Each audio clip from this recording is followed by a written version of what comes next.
Antes de empezar el episodio de hoy, te traigo una herramienta de SEO gratuita que te ayudará a subir posiciones en Google. Podrás detectar fallos de tu web, revisar enlaces entrantes y salientes, realizar un análisis de palabras clave, analizar a la competencia y configurar alertas.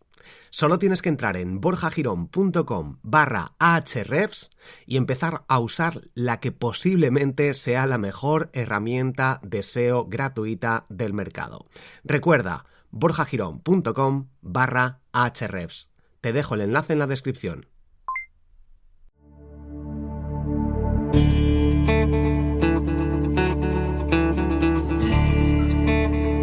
Muy buenas y bienvenido a un nuevo episodio del podcast. Hoy otro invitado, Juan González, SEO estratega, un genio del SEO, un genio de la inteligencia artificial, de las newsletters, de Twitter. Vamos a sacarle todo el partido a esta entrevista. Juan, ¿qué tal? ¿Quién eres? Coméntanos un poquito, coméntanos qué tal estás, cómo va todo. Muy bien, nada, muchas gracias. Lo primero por esa intro, genio de nada, ¿eh? O sea, currante de todo y genio de nada. Aquí estamos todos aprendiendo y a veces tienes más suerte y se te da bien y se ve por fuera lo que estás haciendo y otras veces no tanto.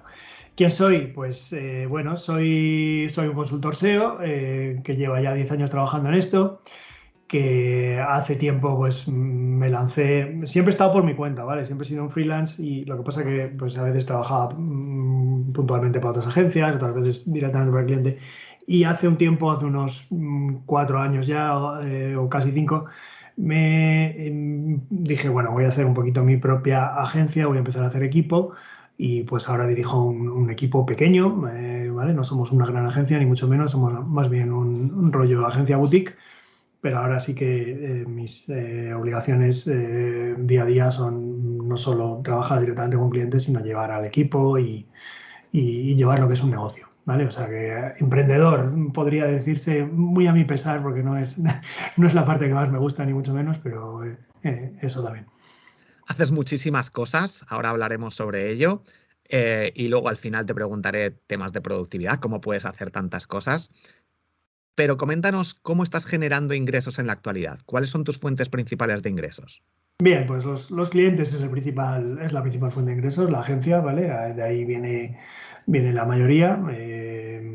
Además, lógicamente no me sostiene solo a mí, sino que tengo un empleado a tiempo completo y luego hay una serie de autónomos que colaboran conmigo, pero que la verdad que me le dedican bastantes horas, ¿vale? En general suele ser la agencia SEO su principal cliente.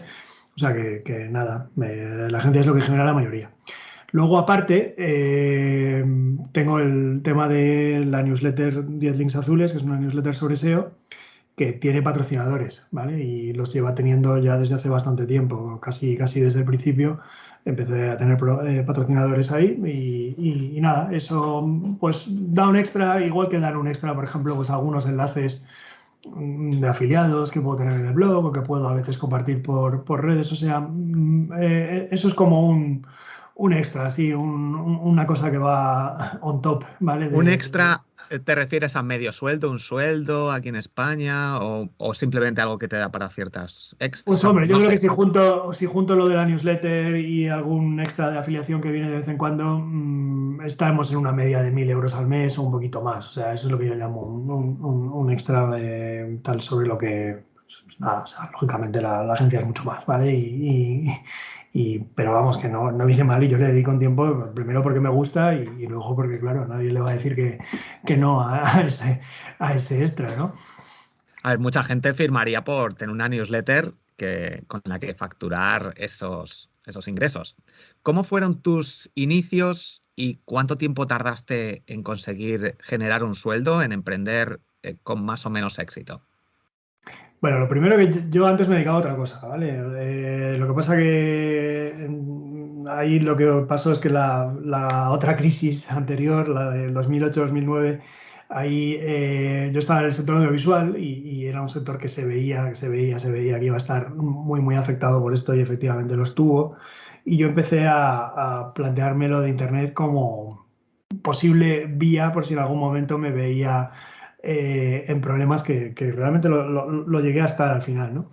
Y entonces, para cuando empecé a plantearme esto profesionalmente y tal, que fue en el 2013 hace 10 años, cuando ya empecé a trabajar de verdad para clientes y tal, pues yo llevaba unos años intentándolo, aprendiendo, pero era siempre como una cosa aparte de mi verdadero trabajo, ¿vale? O sea que tardé unos años, pero una vez que empecé, pues fue bastante rápido el decir, bueno, pues ahora que ya me he tomado en serio, pues sí vivo de esto y tal, ¿vale? Quizá también tuve suerte por empezar en el momento adecuado, creo que si hubiera empezado un poco más tarde, a lo mejor me habría costado más, pero la verdad que en 2013 no había tanta gente ofreciendo esto, o sea, había algunas agencias y tal, pero a lo mejor freelancers o tal, había un buen momento para empezar y nada, relativamente pronto ya tenía lo suficiente como para vivir de ello, sí.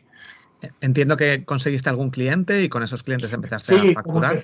como empecé yo con clientes, lo primero, el primer cliente fue un amigo de un amigo, ¿vale? Que se enteró porque yo tenía, previamente lo que tenía era una web propia, una web de música, que la monetizaba algo, ¿vale? No lo suficiente como para vivir de ello, pero la verdad que sí que había conseguido que llegase a tener bastante tráfico orgánico. Esa web fue con la que yo empecé a aprender SEO, ¿vale? Y me di cuenta de que lo que había aprendido en esa web era extrapolable al trabajo para clientes.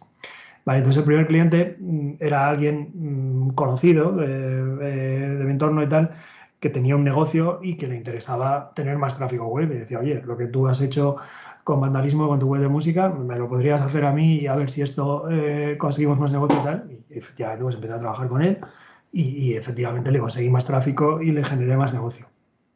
Ese fue como mi primer cliente y en base a eso ya podía decir, pues ya he trabajado profesionalmente para alguien, lo he hecho y bueno, a partir de eso, algún otro amigo de amigo, alguna otra, se iba un poco, podía a lo mejor decírselo a no sé quién, oye, trabajo con Juan que es buenísimo, pero claro, eso no era muy escalable. Yo me daba cuenta que así, estar esperando a que venga alguien recomendado o tal, sin tener más, era poco. Entonces, en esa época me enteré que existían, que yo no lo sabía antes, portales de freelancers, ¿vale? Como en la época, pues Nubelo, por ejemplo, no sé si te sonará, o WeWork, ¿cuál es otro conocido? Freelancer.com. Bueno, antes tenían otros nombres, han ido cambiando, algunos se han hecho más conocidos, otros han desaparecido, pero básicamente eso, ¿vale? Portales donde tú ponías tu perfil, decías qué cosas sabes hacer y luego venía gente que tenía algún trabajito que quería encargarle a alguien y bueno, pues a lo mejor te entrevistaba, le decía, venga, vale, pues vamos a trabajar y tal. Y así es como lo convertí en una cosa un poquito más escalable, hasta el punto de que incluso tengo algún cliente con el que he seguido trabajando hasta el día de hoy, que empecé a trabajar con él por uno de estos portales en 2014, o así, ¿vale? O sea que la verdad que eso fue un buen paso. Y luego ya el siguiente, una vez que eso, lo malo de estar ahí es que salvo dentro del portal, que además te cogen una comisión y además las comisiones se iban haciendo cada vez mayores según esos portales iban funcionando mejor y tal, lo malo de eso es que no te permite casi hacer marca personal. Desde luego fuera del portal no te conoce nadie. Aunque en el portal tengas una buena reputación y digas que has trabajado para X clientes, te dejen unas buenas puntuaciones y eso, fuera no te conoce nadie, ¿vale? Y no, entonces, pasado un tiempo, yo dije, bueno, tengo que empezar a hacerme una reputación fuera y tengo que empezar. La verdad que lo primero que me abrí fue un perfil de Twitter y empecé un poco por ahí a tuitear, a compartir cosas. Luego lo siguiente que hice fue post invitados en el blog en algunos blogs de marketing digital y de SEO que estaban funcionando bien. Por ejemplo, en el de Rubén Alonso hice un par de posts invitados y en alguno más. Y luego ya lo siguiente, pues dije, a ver, no voy a estar yo simplemente publicando post invitados en los blogs de otros, tendría que hacer mi blog y tal. Y eso fue más o menos, diría yo, mediados de 2015 o quizá a principios de 2016. Y eso ese fue un paso muy bueno. Eso sí que fue un antes y un después, el tener blog propio y que ya la gente te ubicase y que te pusiera cara y qué tal, ¿no? La verdad que la inversión en marca personal ahí yo creo que ha sido bastante importante. A partir de tu marca personal, entiendo que veías que la gente contactaba más contigo, que podías cobrar más, querían Sí, trabajar contigo eso es. y fue ese salto. Claro. Y volvemos un poquito antes. Cuando estabas con los otros trabajos, ¿cómo fue el salto de empezar por tu cuenta a trabajar para otros? En mi caso, se terminó el proyecto, tenía el dinero del despido y decidí emprender y dedicarle, en lugar de por las tardes, 8 o 10 horas al día. ¿Cómo fue ese proceso, ese salto de trabajar para otros Sí, a empezar por tu cuenta? podríamos decir que parecido. A ver, yo en realidad mi supuesto, si lo podemos llamar así, éxito sale de un fracaso previo, que es que yo en realidad quería, con esa web de música o tal, yo nunca me planteé trabajar por otros, para otros. Yo más bien quería ver si podía crear un blog de éxito y vivir de eso. Y eso la verdad es que nunca lo conseguí. ¿Vale? Entonces, eso sí que era algo que yo hacía en las horas extra y tal. Lo que pasa es que hubo una época, así como entre medias, que es que tenía poco trabajo. Estaba esperando a que me llegasen cosas, a que tal, que es cuando empezó a notarse la crisis, porque yo la verdad es que en eso siempre también tenía, ya era autónomo de antes y también era mi propio negocio y no estaba asalariado de nadie, sino que estaba un poco a expensas de que me contratasen trabajos puntuales y tal, y una época en la que venía muy poco de eso, o sea, pasé de trabajar muchísimo en eso a trabajar muy poco. Y en esa época en la que estaba trabajando muy poco, bueno, todavía tenía, más o menos me podía mantener algo y le dediqué muchas horas a ese primer proyecto, a esa primera web, que no llegó a devolvérmelas directamente en dinero, pero sí que me las ha devuelto a largo plazo, me las ha devuelto gracias a lo que aprendí, ¿vale? Porque o sea, es que ahí yo una época, vamos, recuerdo una época que publicaba 5 o 6 posts al día y posteaba en todas las redes sociales y hacía, o sea, lo probé todo, ¿vale? O sea, incluso llegué, era la época en la que Facebook funcionaba muy bien para mandar tráfico, llegué a tener algún viral de esos en Facebook, ¿no? De esos de 25.000 likes y tal, mandan tráfico, hay una cosa bestial que te tira los servidores en ese plan, ¿no? Incluso las portadas de Meneame, estuve en portadas de Meneame varias veces, ¿vale? Lo intentaba todo, ¿vale? Pero claro, intentarlo todo, aparte de hacerme aprender mucho, también me hizo ver que quizá al final el mejor tipo de tráfico era el SEO porque es recurrente, no es uno que tengas que estar trabajando continuamente para que venga y viene durante un día mucho y al día siguiente otra vez hay que trabajar de cero para conseguirlo. El SEO no es, en general no es así, el SEO suele permitirte colocar una serie de artículos y que te estén dando tráfico mucho tiempo. De hecho, iba a decir que algunos, todavía a día de hoy, algunos de los artículos que dan tráfico a vandalismo son publicados en 2013 y todavía siguen dándole. O sea, para que te hagas idea del efecto que tiene el SEO cuando de verdad posicionas en algo evergreen y tal, ¿no? Entonces, sí, mi transición pues fue aprovechando que tenía un momento de no tanto trabajo y de que ya me di cuenta de que de vandalismo por el momento no iba a conseguir vivir, entonces dije, esto hay que empezar a darlo como servicio y tal, y en cuanto hubo alguien que me preguntó si estaba dispuesto a hacerlo, pues por supuesto que sí, me puse a ello y nada, echándole muchas horas en ese momento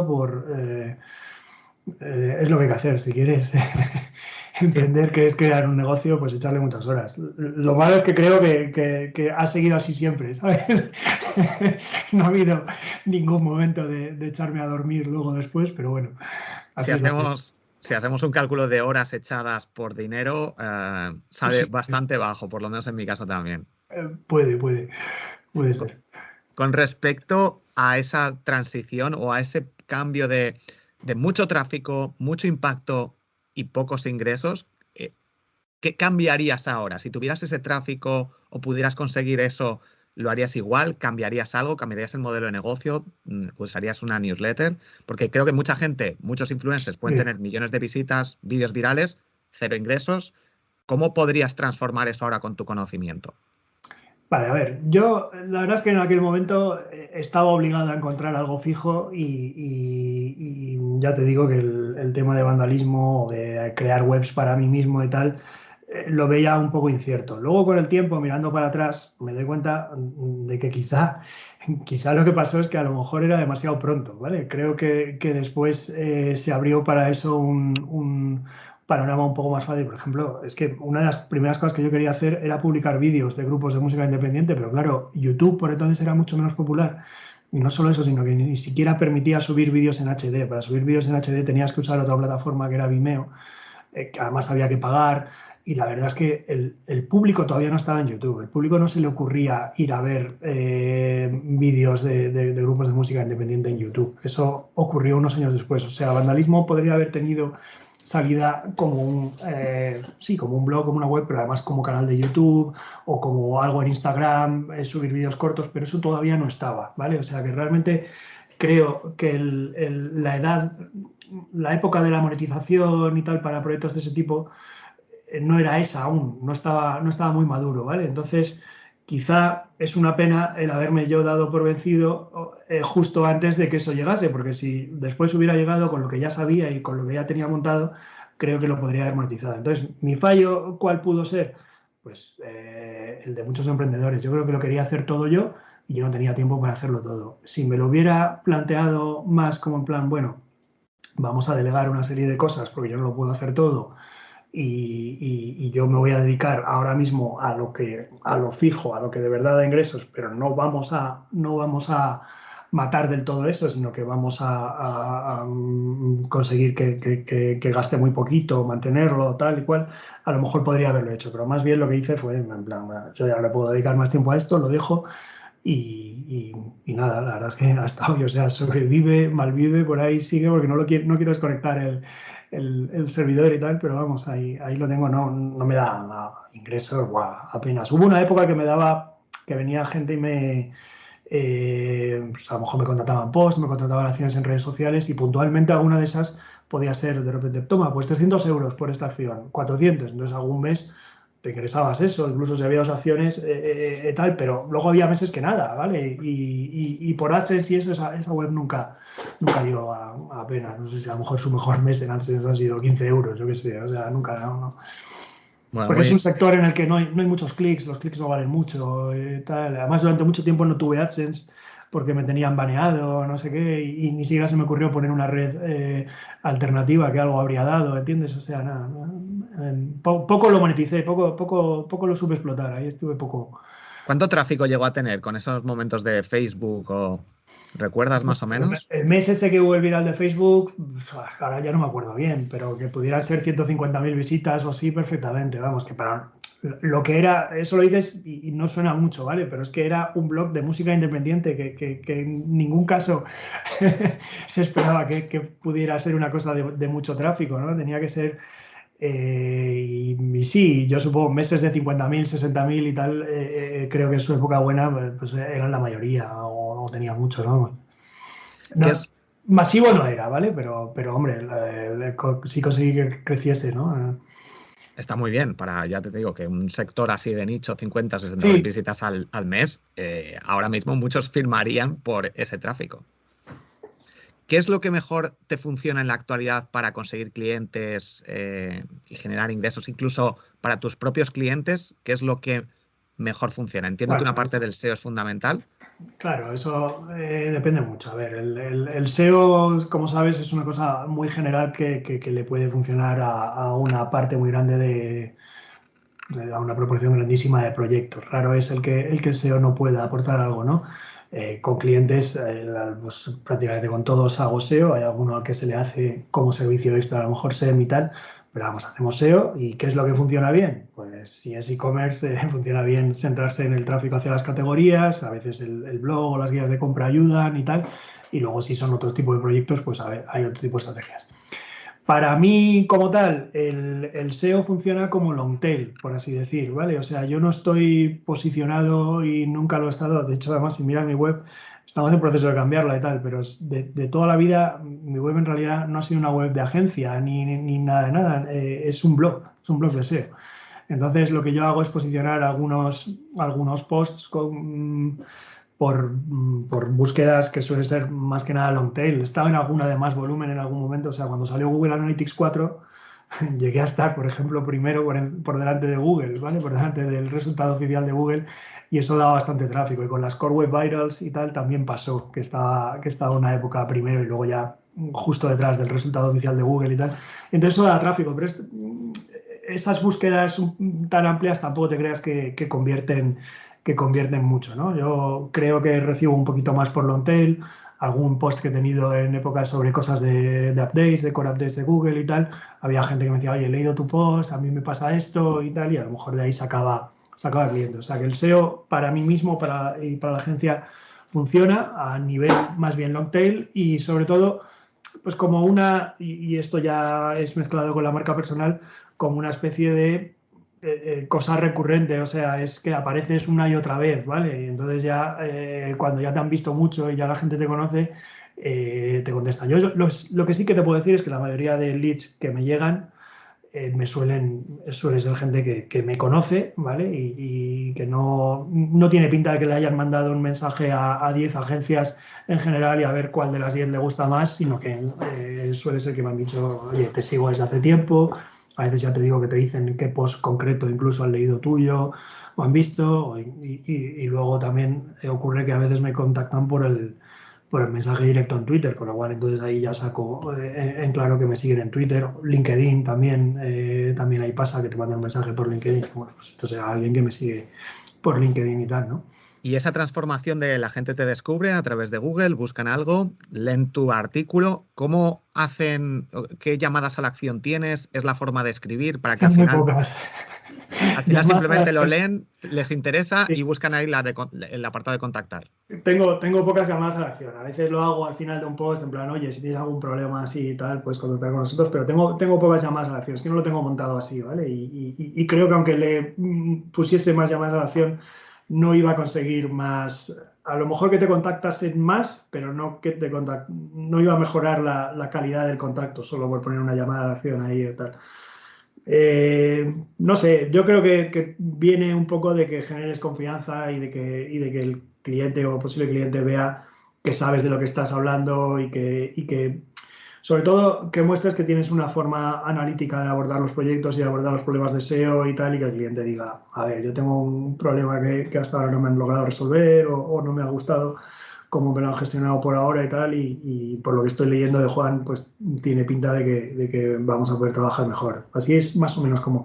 Es muy típico que la gente que me contacta no es la primera vez que hace SEO. Y sobre todo no suelen tener un sitio nuevo que acaban de lanzar o estar a punto de lanzar, sino que suelen tener un historial ya y suelen haber trabajado antes con otros proveedores o haber intentado SEO, hacer SEO a su manera o lo que sea y bueno, pues ya cansados de que no les funcione bien o lo que sea, buscan un, un nuevo proveedor y a ver si un nuevo ángulo que les ayude a funcionar mejor.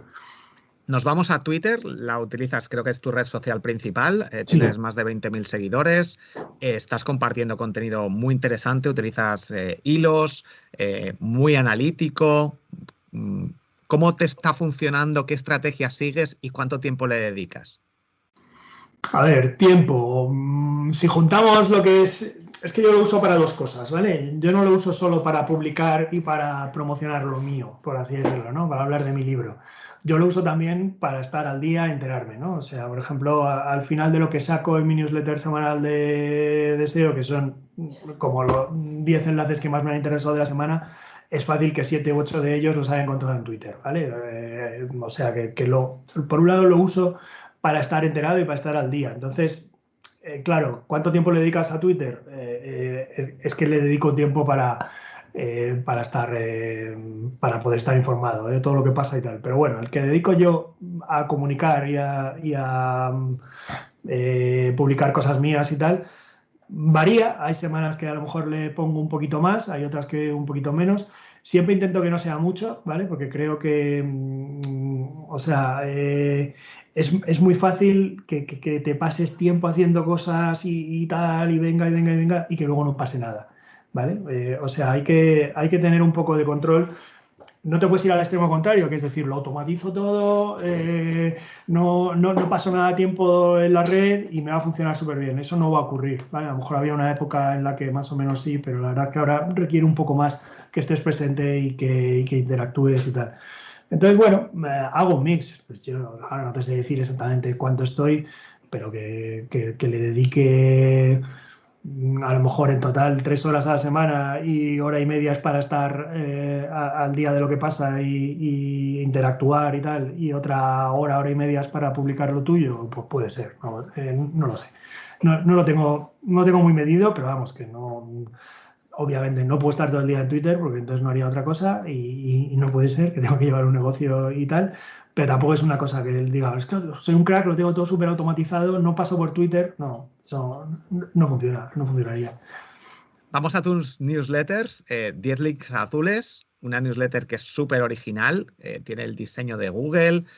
Cuando nos vimos en Madrid en un evento me lo contaste y la verdad que la newsletter es una pasada. Recomiendo a todo el mundo que la busque y se suscriba. 10 links azules. Y además ahora ha sacado una nueva newsletter de inteligencia artificial llamada Mentes Artificiales. Sí. Coméntanos esa evolución, Vale, bueno, la idea y la nueva. Bueno, la idea de sacar una newsletter es porque primero me daba cuenta de que tener tu audiencia en Twitter no conduce a nada, ¿vale? O sea, está bien que te conozcan ahí, pero claro, les tienes que llevar a otro sitio.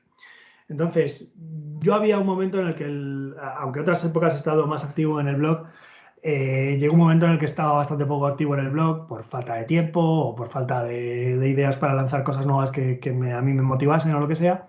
Y entonces me di cuenta de que hacer un poquito de curación, que la puedo hacer bastante rápido porque yo realmente siempre he estado al día. O sea, lo que yo saco en 10 links azules, si no lo hiciera, estaría desperdiciando porque en realidad yo dedico ese tiempo a estar al día. Entonces lo que hago es una sinergia, es aprovechar el tiempo que yo dedico a estar al día, pues luego rápidamente lo pongo en un formato que además es fijo, ¿no? Estructurado, ya sabes, así con el formato de una SERP de Google y tal, lo paso ahí y lo comparto con el mundo, ¿vale?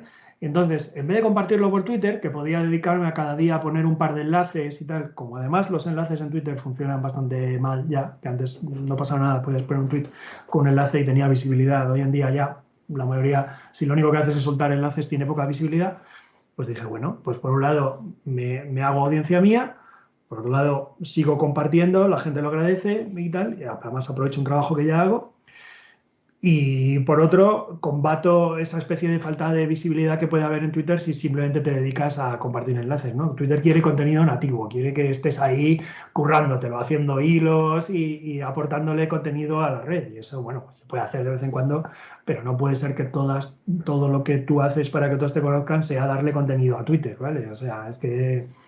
Entonces, bueno, la hipótesis era esa y funcionó bien, ¿vale? Poco a poco fue creciendo, ahora estoy por encima de los 3.000 suscriptores en 10 links azules, que la verdad que está muy bien, la audiencia es muy buena, yo me doy cuenta que es gente que está ahí porque le interesa el SEO, ¿verdad? Porque si no, de verdad, semana tras semana no estarían, y tengo un poco de todo, tengo gente que está en otras agencias o que son freelancers también, tengo gente que se dedica a sus nichos, tengo gente que trabaja en departamentos de marketing de empresas, ¿vale? Y a mí me viene muy bien, y de ahí también me han venido leads, ¿vale? Aparte de que monetice como tal la newsletter, que lo hago y me viene genial porque así el tiempo que dedico a hacer la newsletter pues está justificado porque lo monetizo, pero es que luego potencia mi marca personal y hace encima que me lleguen clientes de ahí. Ha habido algún lead que te responde directamente a un envío, ¿no? Y tal, o sea que redondo, ¿vale? Eso yo te diría que fue redondo y tal. Como fue tan redondo, cuando ha empezado a pasar todo esto de la inteligencia artificial y tal, claro, yo me decía... esto abre como una rama que, a ver, está relacionada con el SEO, pero que empieza a ser otra y que puede llegar a ser muy grande y tal. Y entonces, ¿qué debería hacer? Lo primero que empecé a hacer fue compartir cosas en Twitter y tal, y bueno, la verdad que iba muy bien y había interés. Pero de nuevo me pasaba el mismo problema, que yo no quiero estar creando audiencia en Twitter sin más y que se quede en Twitter. Entonces, para mí el paso obvio, bueno, que el tiempo dirá si ha sido correcto o no, para mí el paso obvio era crear otra newsletter solo para inteligencia artificial y que se suscriba al que le interesa eso. Tengo gente que está suscrita a los dos, lo sé, pues lo veo por los emails y tal, pero no es todo el mundo, ni mucho menos. Creo que si lo hubiera dejado, ¿no? Como a partir de ahora 10 links azules va a hablar 5 links de SEO y 5 de inteligencia artificial, creo que habría sido peor, ¿vale? Creo que habría alienado a una parte de la audiencia que no le interesaría el tema de la IA y estaría perdiendo la oportunidad de atraer a gente nueva que no le interesa lo del SEO, ¿no? Así que digamos que me he hecho dos pequeñas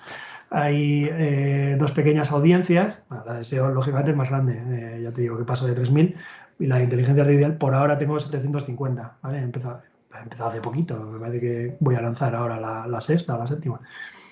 Nada, muy interesante la estrategia. ¿Qué porcentajes más o menos de apertura hay en cada una? Pues mira, 10 links azules anda más o menos por el 50%, que es bastante alto.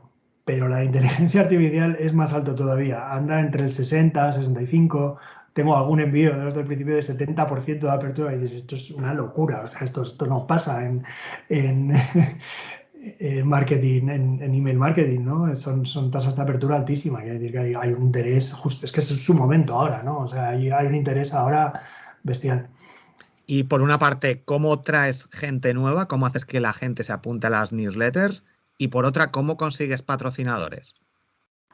Bueno, pues el cómo consigo patrocinadores en SEO te lo puedo decir. En la inteligencia artificial todavía no te lo puedo decir porque no he, no he tenido ninguno y además es un problema que tengo ahí un poco en la cabeza que no tengo resuelto. No lo sé cómo lo voy a conseguir. Creo que tengo que hacer que la audiencia crezca un poco más, ¿vale? Digamos que 750 para un tema amplio como es la inteligencia artificial, creo que a día de hoy no es atractivo, pero si consigo que crezca, la inteligencia artificial va a su vez como asentándose, ¿no? Y madurando un poco más y tal, creo que va a ser valioso. O sea, que cuando tenga un poco más de audiencia me lo plantearé más en serio.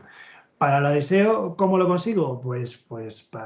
Nada, la gente me conoce, sabe perfectamente que soy una de las opciones que hay para llegar al público a día de hoy y entonces nada, o me preguntan precio directamente o lo ven porque tengo un enlace puesto ahí de quieres patrocinar esto y tal y lo miran. En SEO es un mercado que está muy maduro, hay herramientas, hay comunidades, hay el tema de los masters, todas estas entidades ¿vale? Tienen interés en darse a conocer, en promocionarse. Entonces, una newsletter que, como te digo, tiene 3.000 personas que se dedican al SEO, es atractiva para ellos, ¿vale? Entonces, como mínimo, lo prueban. Y, vamos, de hecho, tengo un montón de anunciantes que han repetido, que me cogen como muchos espacios seguidos y tal, porque les conviene, ¿no? O sea que... Entiendo que es semanal cada una de ellas, una de los Sí, sí. domingos, la otra los miércoles, Pienso creo. que los domingos y Méndez Artividad y los miércoles. Perfecto, bueno. Yo en mi caso para buscar patrocinios, no para newsletter, pero sí para podcast, lo que hago es ver en otros podcasts quiénes se anuncian y contacto Claro, con ellos. Veo, por ejemplo, claro. Hrefs o distintas herramientas. Y para atraer tráfico, entiendo que por SEO, por Twitter, para que la gente se apunte a las newsletters. Sí, sí.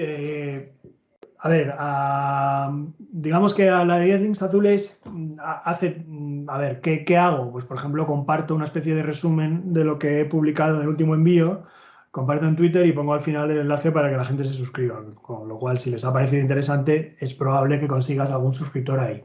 Con La otra formato cosa hilo, ¿no? Lo haces esto. ¿O no no? llega a ser ni un hilo, son dos tweets, vaya. O sea, Vale. es como un primer tweet con tres, cuatro titulares y el segundo tweet mencionando a algunos de los creadores, ¿no? que aparecen esa semana y luego el link para suscribirse, ¿vale? O sea, eso es como algo muy estándar, no te quita tiempo y lo hago así semana tras semana y la verdad es que noto, el día que hago eso, noto que se suscribe más gente en general, ¿no? Y luego la otra cosa que viene recurrente y que no me implica nada de trabajo es que tengo el widget de suscribirse en el blog, ¿vale? Entonces, como el blog recibe tráfico orgánico, la gente lee su tal, si le ha interesado, al final hay un call to action para suscribirse a la newsletter y de ahí sé que vienen también, ¿vale? Eso es más un goteo y tal, pero bueno, está bien.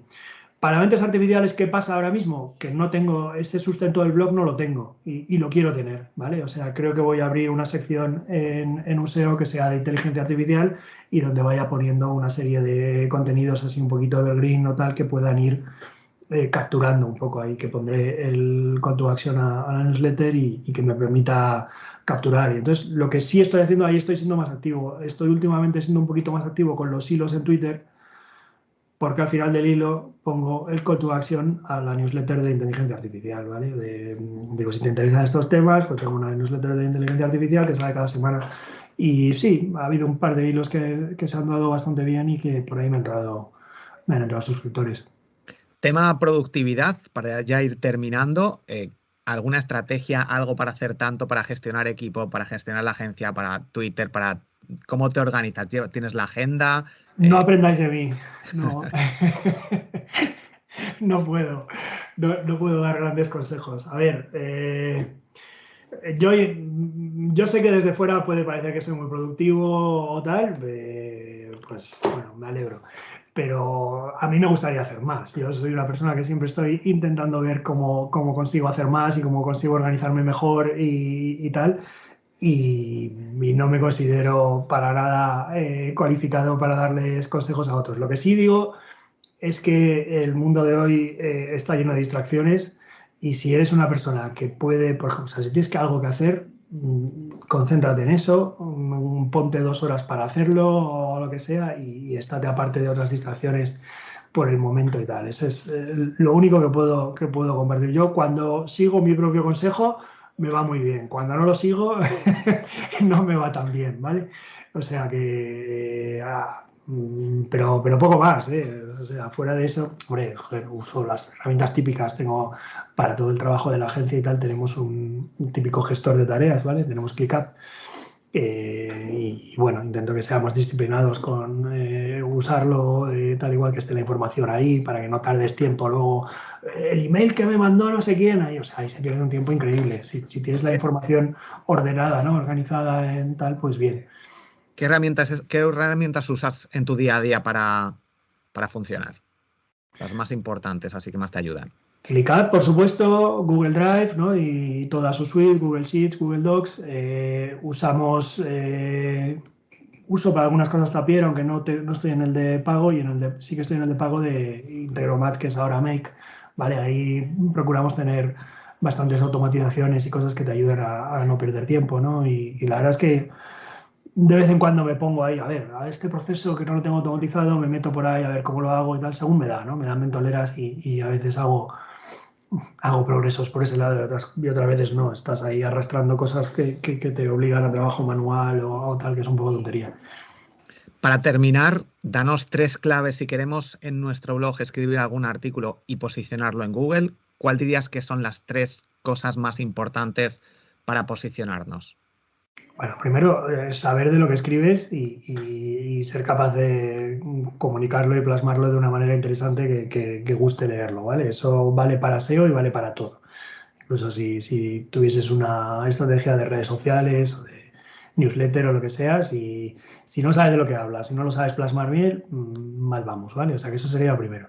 Luego para SEO, pues hombre, no pierdas el tiempo hablando de temas que no le interesan a nadie. Cuando no le interesan a nadie, no hablamos solo del volumen de búsqueda y tal. Hay veces que cosas con un volumen de búsqueda bajito pueden estar interesándole a la audiencia adecuada. Pero claro, esto tiene que ser en base a una estrategia, ¿vale? O sea, tú tienes que plantearte qué le interesaría a mi cliente ideal, a quien yo me estoy dirigiendo, cómo hago ese contenido y tal, ¿vale? Pero no es, como digo, no es todo el volumen de búsqueda, pero tú sí que tienes que ponerte en la mente de ese consumidor ideal y tratar de cubrir esos temas.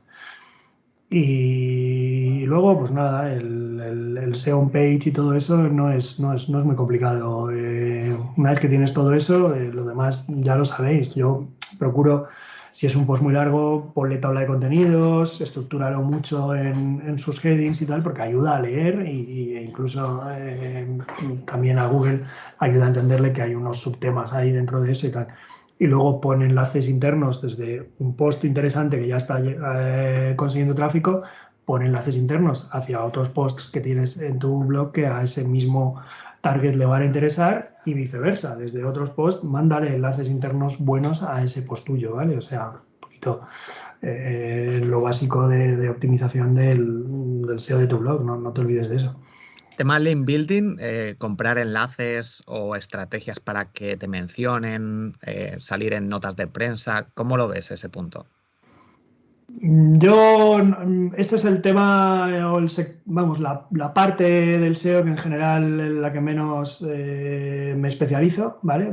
Reconozco que hay sectores en los que no hay más remedio y tendrás que hacerlo y tal, pero para una parte de proyectos soy un poco escéptico que eso sea lo único o lo definitivo o lo más importante que necesitas, ¿vale? Creo que mucha gente recurre a eso bueno, quizá por desconocimiento o por falta de ganas de hacer otras cosas que pueden llegar a ser más importantes. Parece que es como muy fácil, ¿no? Vas y pagas por un enlace y ya eso va a suponer un montón para Google y te va a mejorar el SEO un montón. O sea, es casi lo más parecido que hay a darle a un botón y que mejore tu SEO, ¿no?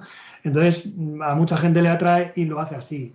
¿Qué pasa? que muchas veces viene un ROI muy bajito, luego después por lo que tú has gastado en ese enlace, pero es verdad que quizá en tiempo has gastado poco, ¿vale? Por lo cual, más o menos, pero vamos, yo no creo demasiado, creo que si lo haces, procura que sea, o sea, no vayas ahí a lo genérico y a lo tal, procura que sea lo mismo, lo que he dicho antes, ¿no? Que si vas a escribir algo que sea de lo que tú controlas y lo que le interesa a tu audiencia, pues si vas a colocar un enlace en algún sitio, que sea en un sitio donde te van a leer los que de verdad se pueden convertir en clientes tuyos, ¿no? Y que tienes posibilidad de interesarles y de ganártelos ahí. El enlace por el SEO ahí en un sitio perdido que no ve nadie, que solo conoce Google y tal, yo para mí, salvo algunos sectores, como ya he dicho antes, de los que realmente no se puede hacer mucho más, creo que para el resto de proyectos son enlaces que cada vez tienen un poquito de menos interés y menos importancia. Y sobre todo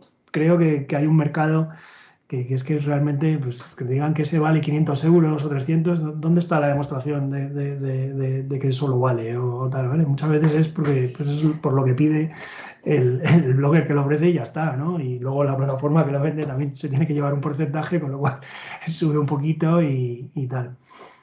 Y para cerrar, inteligencia artificial, ¿qué herramientas te están llamando la atención? Tanto para el SEO, ChatGPT, bueno, Scribble o algunas de estas que te permiten escribir artículos directamente, o para Sí. sacar ideas. ¿Cómo las utilizas? ¿Qué ves por ahí que puede ir cambiando en el mundo del marketing del SEO con la inteligencia artificial?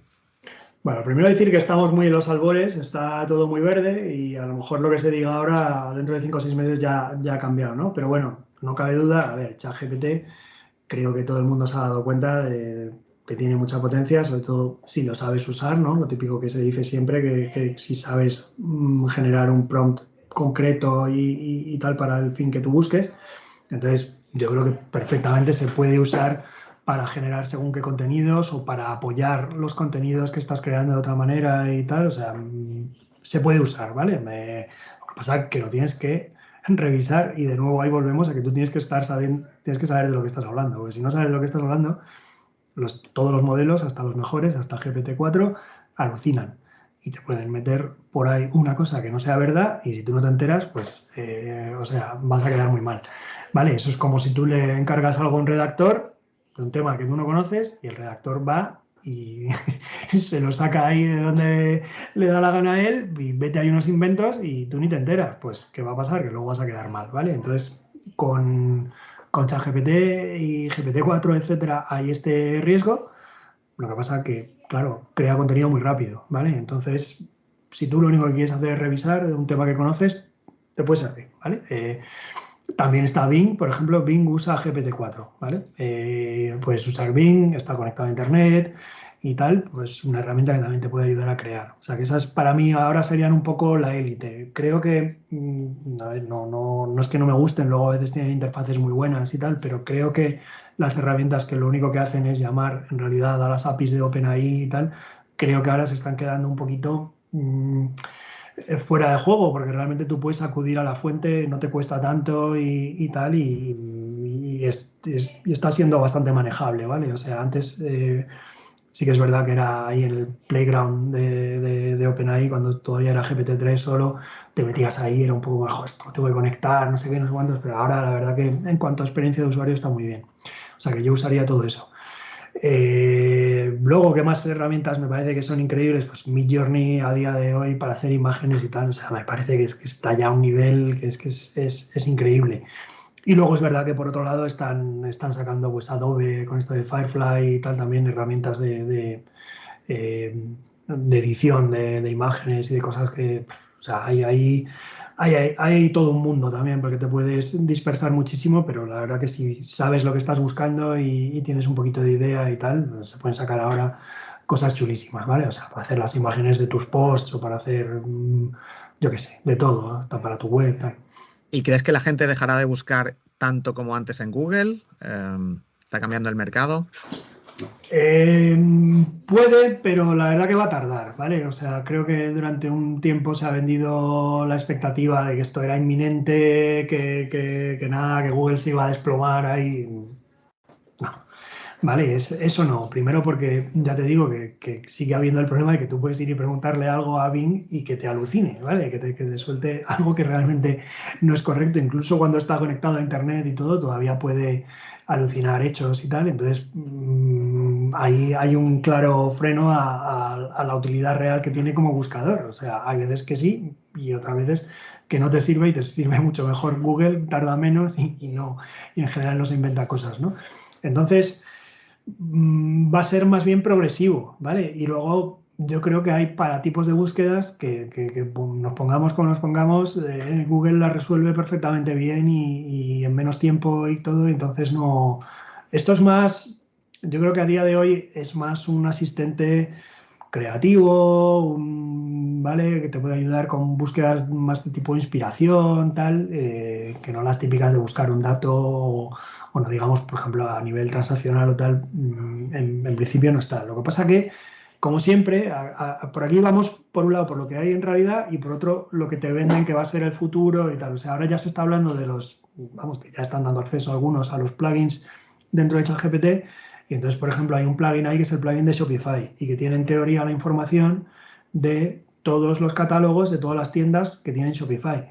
Entonces tú puedes ir y decirle a ChatGPT, búscame una bufanda gris y te va a buscar en los catálogos de todas las tiendas de Shopify y pues, he encontrado esta y tal. ¿Eso va a ser una experiencia para búsquedas transaccionales que le va a gustar a la gente? Pues no lo sé. Yo en principio es que no lo he probado todavía, ¿vale? Veo lo que comparte la gente y tal. Puede que esté bien, pero o puede que no. Puede que la gente diga qué tontería. Si en Google tengo acceso a todo lo que yo quiera y me saco un montón de imágenes y puedo entrar por aquí y por allá. O sea, Google se parecería más a como una especie de centro comercial infinito, que Amazon casi también lo es, ¿vale? Y esto otro es un poco como que tú hables con tu asistente y le digas, oye, cómprame un no sé qué o búscame un no sé cuántas y si me gusta ya lo compro yo. Y que él venga y te lo dé. ¿Qué tipo de experiencia de compra crees que le va a gustar más a la gente? A lo mejor a algunos esta última del asistente, a otros esa gran posibilidad de elegir, no sé. Estaremos atentos. No estoy suscrito a Mentes Artificiales aún, a 10 Links Azules sí, pero me voy a suscribir ahora mismo. Como los oyentes, espero que hagan también a las 2 newsletters si aún no están. Juan, muchísimas gracias por toda esta información, por compartir todo esto que es oro puro. Si se saca, se analiza todo lo que has contado, puede ahorrar mucho tiempo y mucho dinero a mucha gente. Así que muchísimas gracias. ¿Dónde puede encontrarte la gente?